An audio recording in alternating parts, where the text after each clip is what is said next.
kama unatumia toilet paper, sogea.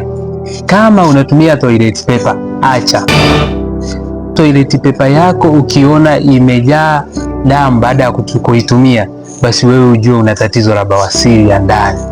Bawasiri ya ndani, kila mara unapomaliza kujisaidia, ukitumia toilet paper yako kujipangusa eneo la njia ya haja kubwa, unakuwa unatokwa na damu, na ile damu inaashiria kwamba una maambukizi au kumekuwa na maambukizi ambayo yanaweza kusababishia wewe kuja kuvimba tatizo la bawasiri. Kwa toilet paper kujichunguza kama una tatizo la bawasiri au la. Na ukifanya hivyo, maana itakusaidia wewe kujua kama una tatizo la bawasiri au hauna. Na pia hiyo itakusaidia kugundua nini uende kaanze kutibu, bawasiri ya ndani au ya nje. Kwa sababu kama utatumia toilet paper ukajiona una damu, maana una bawasiri ya ndani. Na kama utatumia toilet paper kujipangusa ukagundua una kivimbe katika njia ya haja kubwa, maana una bawasiri ya nje.